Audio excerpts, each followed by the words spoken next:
Today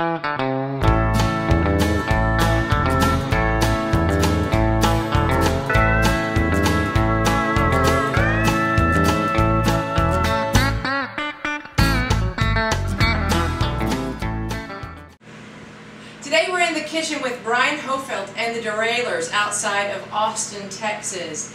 Brian, who have we got here? The rest of the guys, y'all are kind of on a break, I know. Well, let me take a moment of the time we have here together to introduce the Derailers. Scott, that's Basil.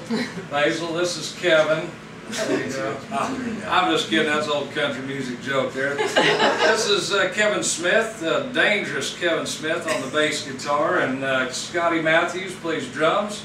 And we've got Basil McJagger on the piano and the Hammond organ there. And today you are going to be on the knife and the cutting board and showing us how you make your famous green chili stew, right? Yeah, this will be just like a little slice of like it is on the road. We stop in, we get a kitchenette hotel, and we just sit around, prepare food, and have a good time. Watch the food channel. There's never any parties or beer or girls or anything like that, you know. No.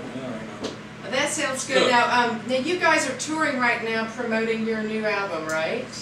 Yeah, we are. Got a new record out called Guaranteed to Satisfy, available at your finer record stores. And yeah, we're out telling the people about that, always hitting the road and letting people know what's going on. We're sort of door-to-door honky-tonk salesmen, so we get out there and let the folks know.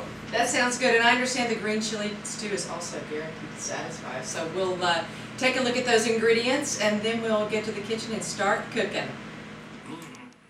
While Scott, Kevin, and Basil chop cilantro, tomatillos, and carrots, Brian puts the potatoes on to boil. I saute the onions and garlic. Then he adds the pork. So Brian, tell me about this recipe. How did you come up with this? This is your recipe, right? Well, yeah, essentially I sort of cook just by, well, things I taste and eat out on the road. That's one of the pluses of being in a touring band, is that we get to travel all over this great land of ours and eat a lot of great food in the different regions of the country. And one of our favorite stops on the way out to California or something is going through Deming, New Mexico, where they always have green chili, and there's a special little place we always stop out and eat. And you know, I got to recreate this when I get home. And they make green chili it's almost like a warm salsa. You can eat it as a stew, but they also put it over enchiladas or on tacos or anything. Oh yeah. It's just a staple, like pico de gallo is here in Texas. So I just had to recreate that when I got home, and I came up with this just sort of as a general outline of something I'd tasted, and added a little bit more pork, sort of blended this halfway between like making a Texas chili and making New Mexico green chili stew. And so I made it a little meatier. Generally I use about 12 of those large hatch peppers, and a pound of the meat, and a couple potatoes, and about 4 tomatillos, you know. And if you look at it, essentially it is sort of like a salsa, but that's why I add the potatoes and the carrot for both color and just to add some bulk and make it sort of like a stew that you can eat as a standalone dish. Give it some heft there. Looks like maybe we're ready for the next. I'm not sure what we're putting in next. It's looking good, so I think we are ready to go. What I'm going to do is get the carrots in, because we want them to start getting soft quick. Look how pretty that is. Oh, beautiful. It's just gorgeous. And the chopped tomatillos, which that is a nice flavor. As many of you that have had the green salsas at home, that's the central ingredient there. I'm a nut for cilantro, so I cook with it and garnish with it. You can see I've used quite a lot. Yeah, it's good. Not everybody likes that much, but you know, as long as you have a few large tablespoons of that, you're going to be in good shape. Oh yeah. It's a delicious flavor. You can't have too much cilantro at my house either. I love it. I love it. Oh, I forgot. We gotta get a little beer in there. Yeah, let's have some beer. Get the stew a little drunk. That'll just add a little. Oh, it's already happier, I can tell. There. I'll throw in the potatoes. That really is a good idea to save time. I mean, you could probably, we're putting this together quite quickly. At the end of the day, make this in no time at all. If you just take the time to do those potatoes, you could even do them ahead of time, couldn't you? Absolutely. The chopping's the only thing that takes much time. Look at that. The roasting and peeling of the peppers is time consuming, but Well, when I get the peppers come in, I'll do it in batches of waves and make sure that I have a bunch on store and do it ahead of time. The New Mexico Agricultural Department recommends that you freeze them with the skin on, and I don't know, they think it's easier to peel later, but I tend to just like get it all done. So when I pull them out to use them later, I have them ready to go. Finally, Brian adds a little vegetable stock and a squeeze of lime. Lime in here.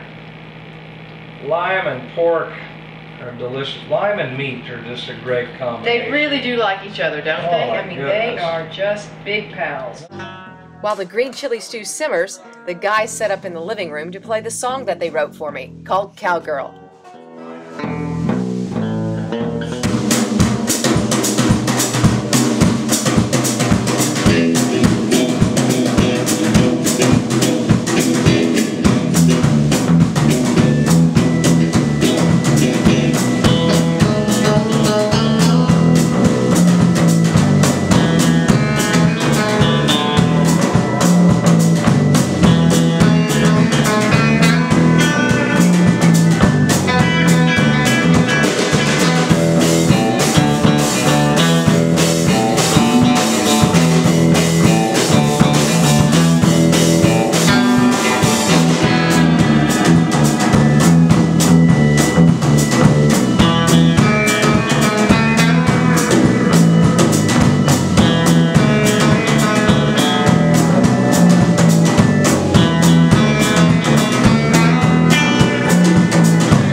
The song and the green chili stew are a hit. There you go.